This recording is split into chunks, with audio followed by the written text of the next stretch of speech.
Ok, crisis, sufrimiento y Dios. Estamos en medio de esta serie. Vamos a tratar de abordar todos los aspectos o la gran mayoría de los aspectos que la Escritura nos habla y nos instruye con respecto al sufrimiento. El título de hoy es Esperanza para el corazón confundido. Les explico. La semana pasada hablamos un mensaje que iba enfocado más hacia aquellas personas que al llegar a la crisis, al llegar el sufrimiento a sus vidas, empiezan a dudar de la existencia o de la intervención de Dios, y pasa a creyentes y a no creyentes la tentación de decir, bueno, es que si esto sucede, es una confirmación que Dios no existe o Dios no es tan poderoso. El mensaje de hoy va enfocado más hacia aquellas personas que no están tambaleando en su fe en cuanto a dejar de creer en la existencia de Dios, sino que simplemente están confundidas, aturdidas, adoloridas y no saben cómo responder al respecto. Entonces, hoy es más para aquellos que dicen, yo creo en ti, Señor, pero no sé qué está sucediendo. Abro el tema con esta pregunta: ¿cómo pueden los cristianos ser libres de la confusión y encontrar al mismo tiempo alivio en los momentos de dificultad que tarde o temprano a todos nos llegan? ¿Qué esperanza hay para aquellos que están adoloridos, sufriendo, confundidos? Ok, vamos a considerar los recursos que la Escritura nos provee para que estas personas que están pasando por el sufrimiento. Recuerden que parte del propósito de esta serie es preparar también a la iglesia para el sufrimiento. Y entonces, uno de las primeras cosas que el creyente debe de considerar al momento del sufrimiento es las verdades que existen en el carácter de Dios. Y vamos a empezar un poquito a profundizar en este aspecto. Entonces, vamos a empezar por el primer punto. Inciso A, para los que están siguiéndome ahí en la computadora: el problema emocional del dolor. De pronto, si te quedas pensando que nosotros como cristianos, ¿qué esperanza podemos tener o qué esperanza le podemos dar a las personas que han perdido un ser amado? Las personas que han sepultado a un hijo, las personas que están enfrentando una enfermedad terminal, una adversidad terrible. ¿Cómo los ayudamos? ¿Qué esperanza nosotros podemos darles? Mira, cuando llega la crisis y el sufrimiento, quizás puedas tener un pensamiento filosófico con respecto a la vida. Pero cuando llega el sufrimiento, cuando llega la crisis, ese pensamiento filosófico, la realidad es que sale volando. Tú pudieras decir, híjole, es que yo pienso que la vida se trata de acumular experiencias y formar carácter. A lo mejor esa es tu filosofía de vida. Pero cuando llega el sufrimiento, la forma en cómo tú tratas con él es emocionalmente, no filosóficamente. Entonces, tengas o no una respuesta filosófica para el sufrimiento o para el mal o para la adversidad, tú vas a iniciar tratando con esta adversidad de una manera emocional. Enojado, confundido, triste, adolorido, desanimado, angustiado, ansioso. Entonces, una forma muy útil de tratar con el dolor, de tratar con la crisis, es hacerte estas tres preguntas y tratar de responder estas tres preguntas. Aquí están en pantalla. ¿Qué siento? ¿Qué pienso? ¿Y en qué creo? Tú ves estas tres preguntas y son básicamente un proceso. Tú vas a empezar tratando con el dolor, con tus sentimientos. La idea bíblica es que tú empieces a transformar tu corazón de el sufrimiento emocional a llegar a quizás seguir con sufrimiento, pero estar en un estado de control y de paz y de fortaleza a través de lo que crees. Le llamamos a esto convicciones. Entonces vámonos con las tres preguntas básicas. Vamos a ir arrancando motores con este mensaje de hoy. Primer pregunta: ¿qué siento? Los sentimientos destrozados son la respuesta inmediata y natural del corazón humano a la tragedia. La realidad es que es más fácil domesticar fieras salvajes que tratar con los sentimientos de un corazón que está sufriendo, con el enojo, con la desilusión, con el abandono, la inseguridad. Los sentimientos o las emociones en medio del sufrimiento son importantes. Ojo con lo que estoy diciendo. Yo no estoy diciendo que si tú respondes emocionalmente es pecado y no debes de hacerlo. Es imposible no hacerlo. Los sentimientos son importantes. Los sentimientos y las emociones le importan a Dios, pero los sentimientos no son lo más importante. Es la etapa inicial, pero no es la parte importante. Entonces, el dolor es la fase inicial, pero la idea es que tú llegues a recibir la ayuda suficiente de Dios para tratar con ello. Entonces, en este proceso de sufrimiento, tú estás adolorido, estás emocionalmente respondiendo a él. Y la idea es que poco a poco tú empieces a cambiar de el sentimiento, de la emoción, a la convicción. ¿Cómo vamos a llegar? Bueno, poco a poco estas emociones tienen que ir siendo transformadas, controladas, encaminadas, utiliza el concepto que tú quieras, hacia las convicciones. Entonces, ¿qué siento? Bueno, siento dolor. Hazte la siguiente pregunta. Número 2, ¿qué pienso? Los pensamientos son el punto intermedio entre lo que sentimos y lo que creemos. El pensamiento es básicamente el factor que va a inclinar la balanza a un lado o al otro. Si tú ya estás en un sentimiento, en una emoción de dolor, y tú te mantienes alimentando los sentimientos de duda, de confusión, de autolástima, de enojo con Dios, tus pensamientos son importantes, son el punto intermedio. Si tú mantienes alimentando tus pensamientos en esto, tú te vas a quedar estancado en la etapa del dolor. Pero si tú alimentas tus pensamientos y los empiezas a enfocar a Dios, es el móvil, es la forma en cómo tú empiezas a desarrollar convicciones. Las convicciones es aquello a lo cual tú quieres llegar cuando hay sufrimiento y dolor. Las convicciones tienen tanto que ver con el carácter. Entonces, alimentar tus pensamientos va a ser importante. Entonces, lo que tú piensas respecto a Dios en este proceso es importante. Vámonos a la tercera pregunta. ¿En qué creo? Pensemos en el proceso de superar la crisis y el sufrimiento como un tren. Yo no sé mucho de trenes, pero sé lo suficiente para entender que un tren es básicamente una viborita de muchos vagones. Y en las orillas hay dos locomotoras, naturalmente dependiendo de la dirección en la que vaya. Estas dos locomotoras son el motor, son la fuerza que hace que este tren avance. Si tú sabes un poco de física, vas a entender que un objeto estático es difícil de mover, se requiere una fuerza superior. Y estas locomotoras tienen mucha fuerza, tienen mucha potencia, empiezan lento, pero mantienen el ritmo. Piensa en todo el metal pesado que tienen que mover. Ok, esta es la manera en cómo funciona un tren. Me regreso. Piensa en el proceso de superar la crisis, el sufrimiento como un tren. ¿A qué me refiero? Que si nosotros dejamos que las emociones sean la locomotora que dirige nuestras vidas, el resultado va a ser desesperación, ansiedad, depresión y síguele contando.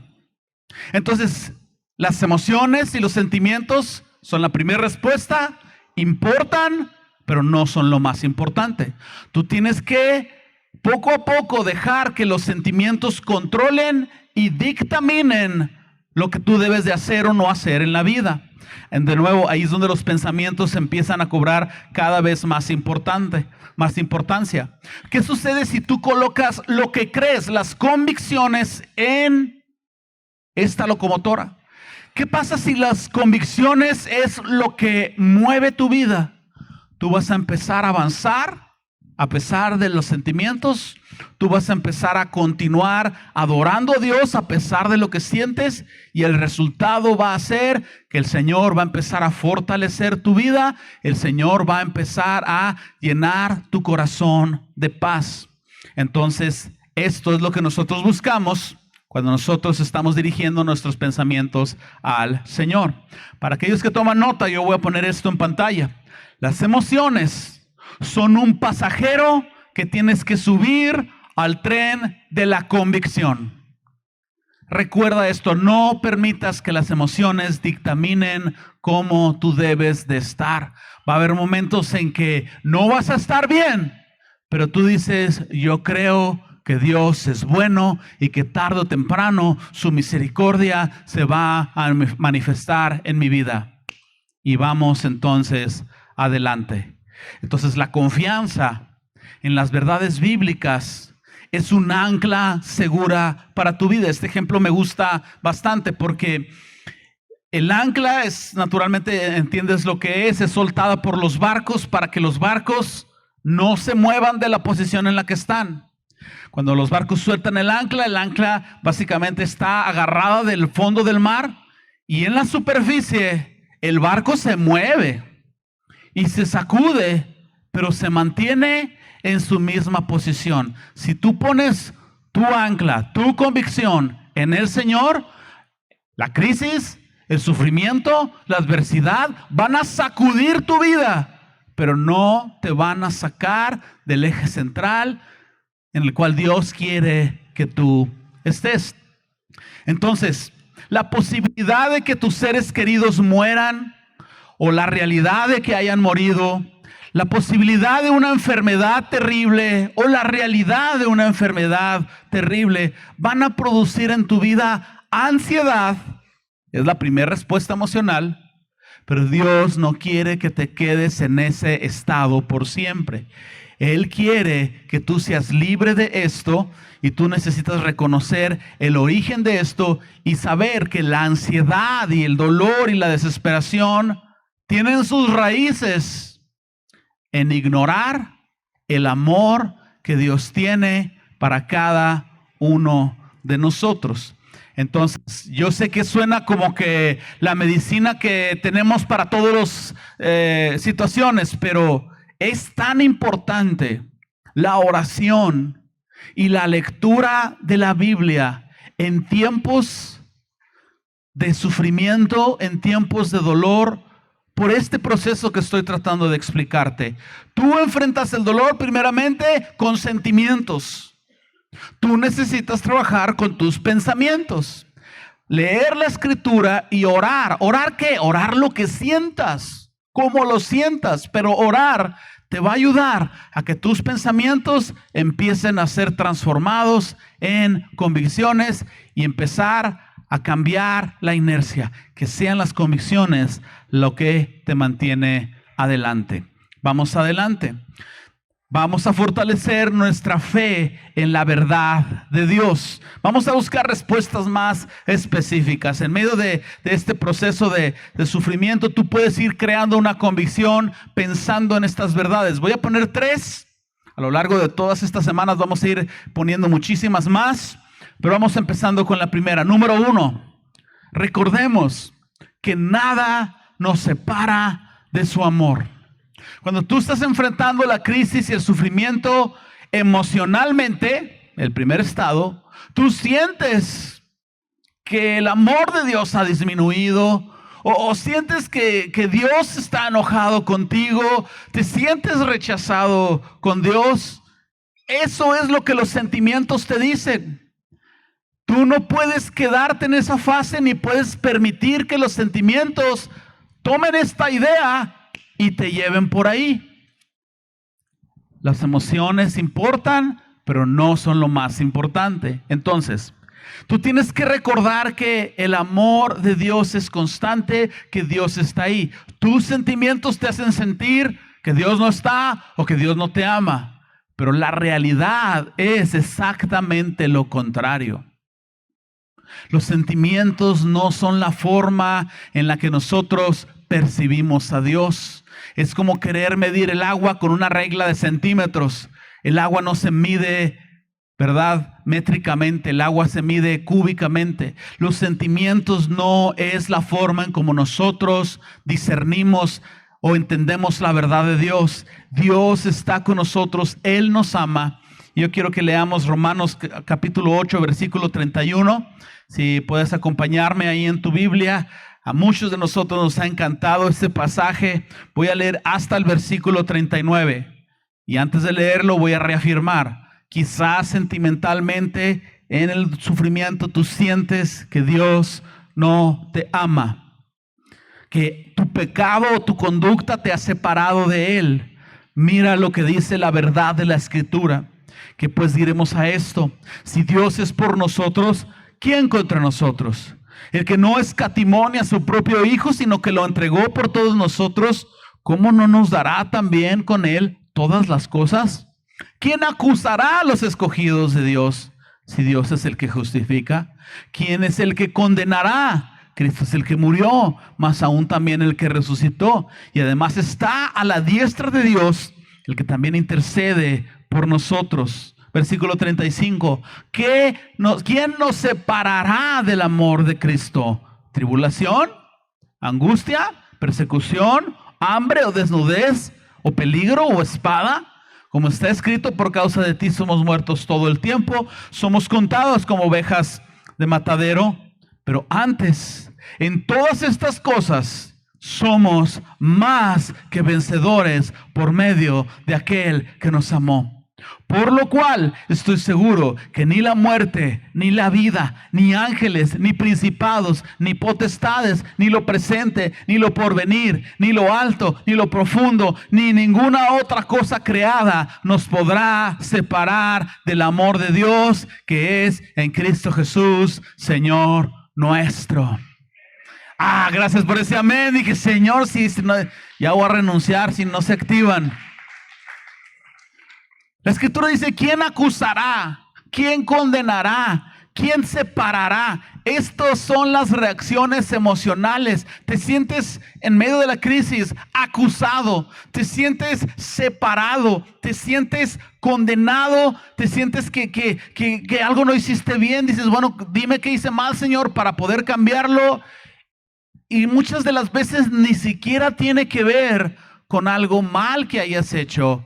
Muchas de las veces tiene que ver con que las emociones son traicioneras y engañosas. Entonces, ¿cómo Dios, Jesús en particular, cómo Él te va a separar si Él vino a morir por ti para que estuvieras con Él? Es incongruente. Entonces, meditar en estas verdades te va a sacar adelante.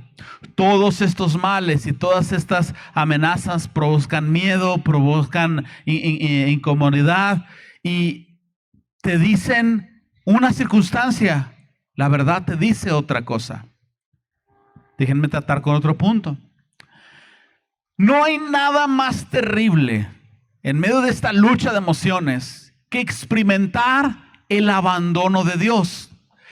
Uno se siente tan mal en el sufrimiento porque se siente abandonado por Dios. Yo no sé si te ha pasado. Les estoy tratando de decir, Dios no te está abandonando. Dios nunca te va a abandonar. Pero el miedo a ser abandonado es lo que nos hace de alguna manera estar en esta angustia. Quiero poner esto en pantalla y espero que sea una bendición para tu vida. Solo Jesús sufrió el abandono de Dios y lo hizo para que nosotros no tuviéramos que vivirlo. Jesús fue a la cruz y experimentó el abandono de Dios para que tú nunca más sintieras que Dios te ha abandonado. Él lo sufrió para que tú no tuvieras que volver a sufrirlo. Cuando estés en medio de esto, recuerda estas palabras.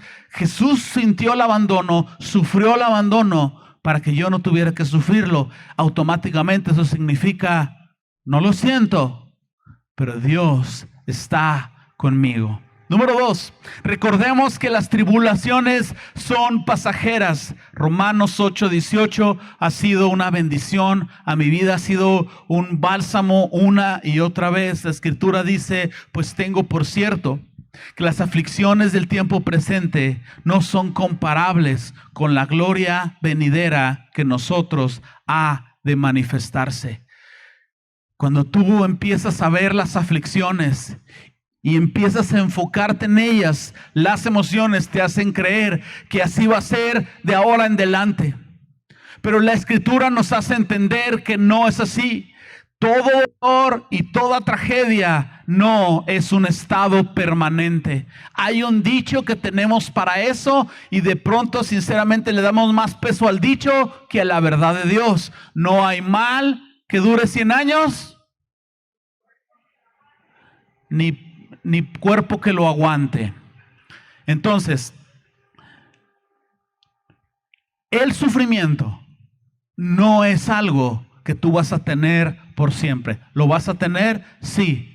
Y es que mi vida ha sido totalmente de sufrimiento, probablemente, pero no es el estado en el que Dios te va a mantener siempre. Todo el sufrimiento es temporal cuando tú lo comparas con lo eterno. Cuando tú meditas en esta verdad, el sufrimiento va a ser temporal y el dolor va a ser opacado por la gloria de Dios cuando Él llegue a manifestarse a nosotros. Número 3, no olvidemos que su misericordia es inagotable. La respuesta emocional al dolor nos hace pensar por qué Dios permite que esto suceda. ¿Por qué Dios permitió que esto pasara? Eso es lo que tus emociones te dicen. Pero nosotros tenemos que ser mucho más cuidadosos con este tipo de pensamientos porque, sinceramente hablando, déjenme regresarme al mensaje número 1 que tuvimos. Somos egoístas. Al pecar hemos renunciado a la centralidad de Dios y pensamos que nosotros somos el centro de todo y que Dios es secundario. Entonces, eso significa básicamente que somos pecadores.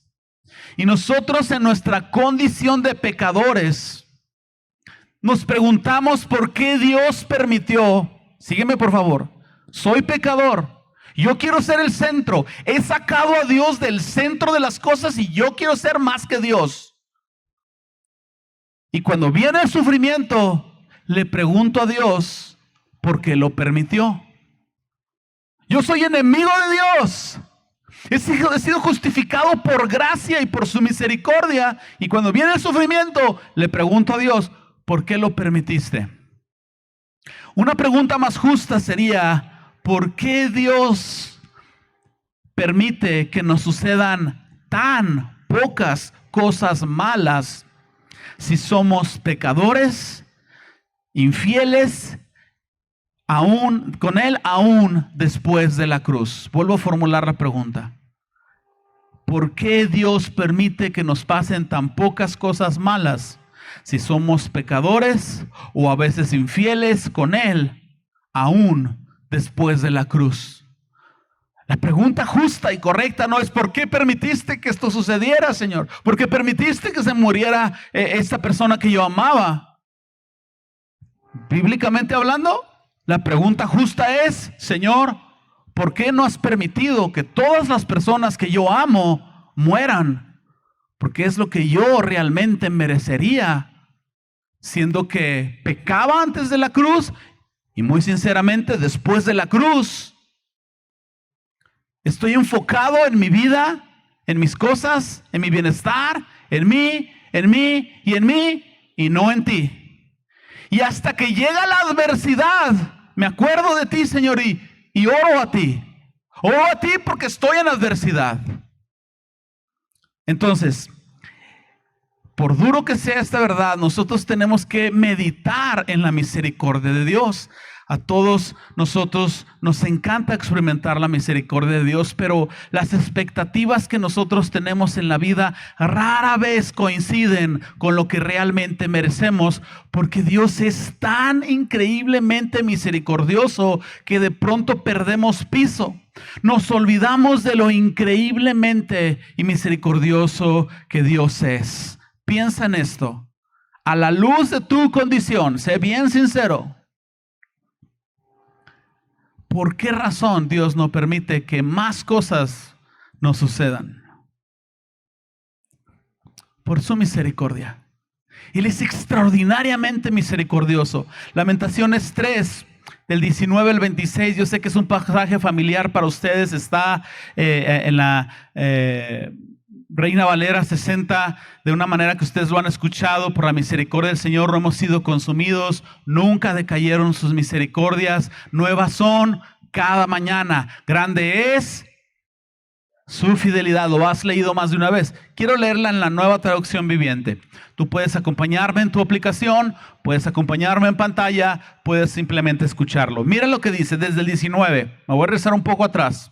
Recordar mi sufrimiento y no tener hogar es tan amargo que no encuentro palabras.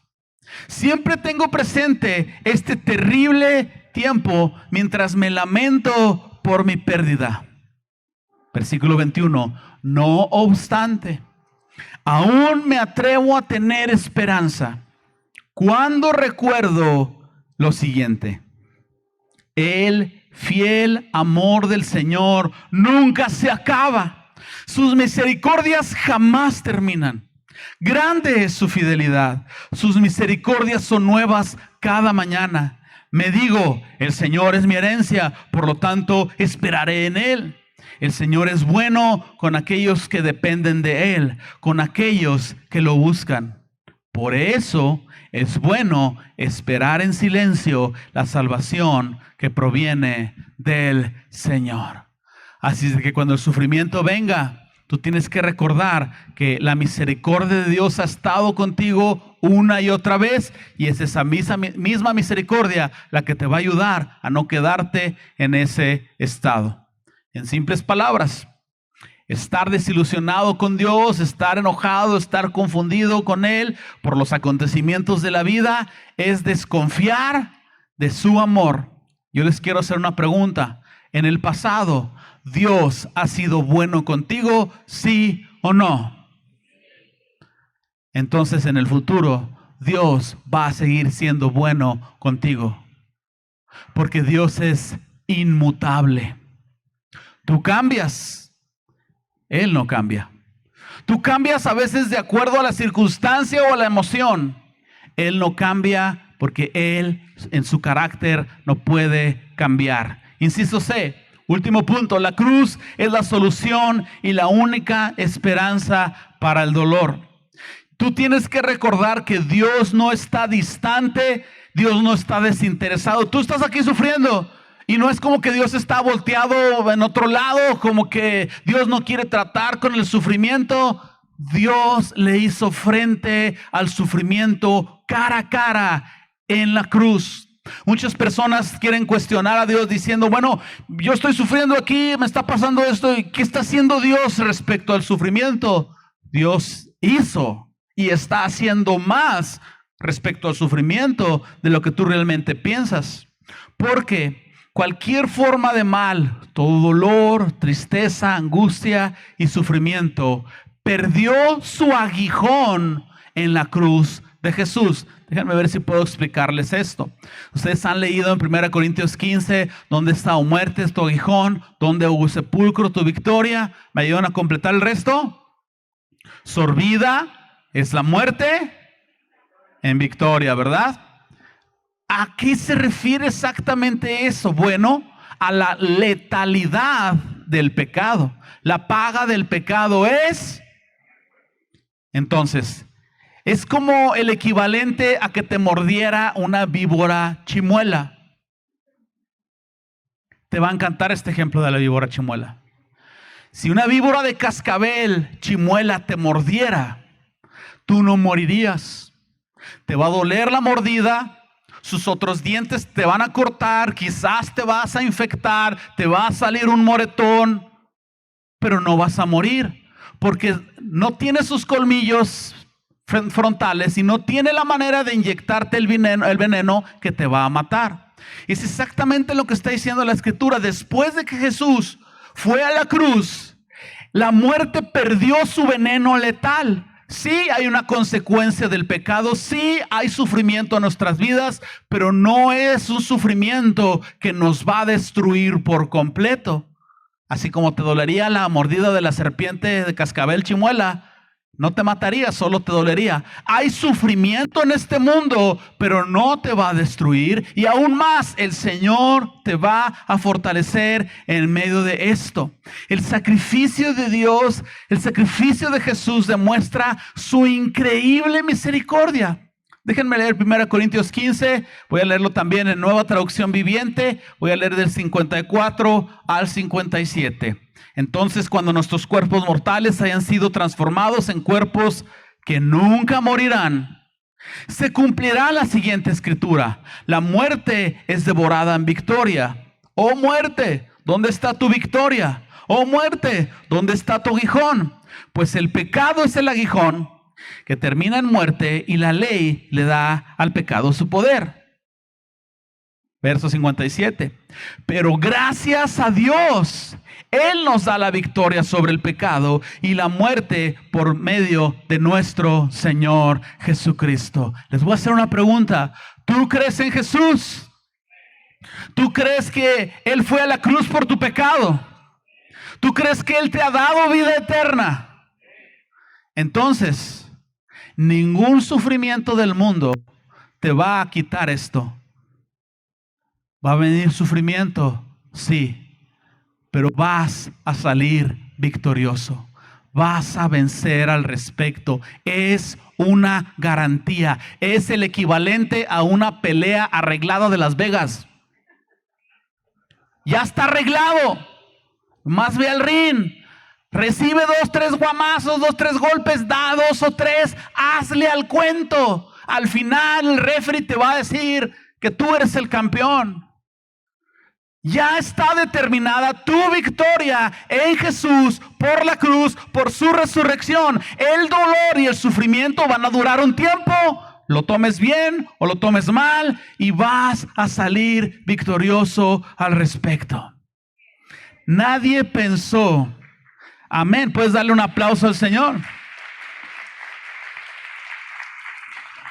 El sufrimiento de Jesús en la cruz es el máximo sufrimiento que un humano puede o podrá jamás experimentar en la tierra. Jesús recibió en él el dolor de todos los seres humanos en él mismo, más el abandono de Dios.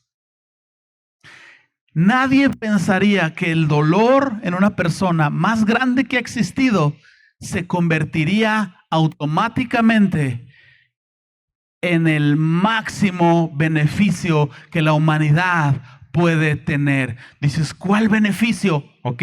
Doctrina fundamental. La paga del pecado es muerte. Somos pecadores. Vamos a responder ante el Señor. Vamos a ser iríamos a ser enviados al infierno, separados de Dios. Ahí hay verdadero dolor y sufrimiento. Pero el Señor ha pagado por el pecado y nos ha perdonado. Fuimos diseñados para encontrar nuestra felicidad en la gloria de Dios. La muerte de Jesús restableció la posibilidad que tú puedas experimentar la gloria de Dios. El máximo bien para tu vida está en reencontrarte con la gloria de Dios. Así que el sufrimiento temporal que puedes experimentar no es nada comparado con el máximo bien. Alguien se pregunta, ¿por qué Dios no está haciendo algo con respecto al sufrimiento? ¿Por qué Dios no hace algo para que yo sea inmensamente feliz? Oh, Él ya lo hizo. Él fue a la cruz para que tú te reencuentres con el Señor, y cuando estés en el cielo es el bien más increíble y extraordinario y máximo que tú vas a poder recibir. A ver si te puedo ayudar con otro ejemplo. Va un niño caminando de la mano de su papá. Va en medio de un tumulto de gente y el niño pues no puede ver mucho porque está chiquito, 4 o 5 años, y lleva una paleta Tupsi Pop en su boca.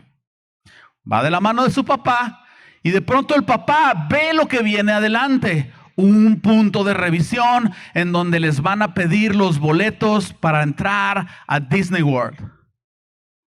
Y hay un letrero que dice: no se permite la entrada con alimentos. El niño no sabe que va a Disneylandia, o se le ha olvidado que va a ir a Disneylandia. El papá le quita la paleta de la boca y le dice: mijo, no te van a permitir entrar a Disneylandia con esta paleta. Pero si el niño no entiende lo que está sucediendo, va a llorar como cualquier niño. ¡Ay, paleta! Era Tootsie Pop. Porque traen chicle adentro, eso es una maravilla. No sé quién se le ocurrió, pero está genial. El niño va a llorar por su paleta, pero cuando llegue a Disney, se le va a olvidar su paleta. Ese llanto se va a super desvanecer en la alegría de estar en un mundo increíble. Tu sufrimiento se va a diluir cuando llegues a la gloria de Dios y experimentes la máxima felicidad que Dios ha destinado sobre tu vida. Te voy a hacer una pregunta. Si tú fueras ese niño de 5 años, ¿preferirías la paleta Tootsie Pop encima de Disney World? Levante la mano el que dice sí. No va a haber 2 o 3 contreras que... Pero sea sincero, ¿quién preferiría Disney? Pues yo, claro, yo doy feliz mi paleta. Todas las paletas del año no le hace. ¿Qué preferirías? ¿Que Dios retirara de ti el sufrimiento, pero que no experimentara su gloria? Absolutamente no. El sufrimiento es como quitarte esa paleta y lo increíble del Señor viene adelante en tu vida. Pongo esto en pantalla. Cuando sufrimos, nuestras almas claman por experimentar la gloria de Dios mientras estamos aquí en la tierra. Básicamente, el sufrimiento es la agonía del alma por no experimentar la gloria de Dios. Eso es el sufrimiento. Dueles porque no estás con Dios. Jesús hizo todo posible para que tú estuvieras con Dios. Entonces, el problema radica en tener en esta tierra la expectativa de felicidad que solamente puede ser satisfecha en el cielo. Por eso la Escritura dice que las aflicciones del tiempo presente no son comparables con la gloria postrera que nosotros debe de manifestarse. En conclusión, Dios quiere que sueltes el agarre que tienes de este mundo y utiliza la crisis, utiliza el sufrimiento, y Él quiere aún fortalecerte en medio de este proceso. Termino con las palabras del ministro Maurice Roberts. Él dijo: el grado de paz mental de un cristiano depende de su capacidad espiritual para poner el pensamiento de Dios entre él y su ansiedad. Lo vuelvo a repetir. El grado de paz mental de un cristiano depende de su capacidad espiritual para poner el pensamiento de Dios entre él y su ansiedad. Si un creyente puede mantener su mente enfocada en Dios mientras está en esta tierra y mientras está pasando por crisis y por sufrimiento, no hay nada en este mundo que le pueda quitar esa paz.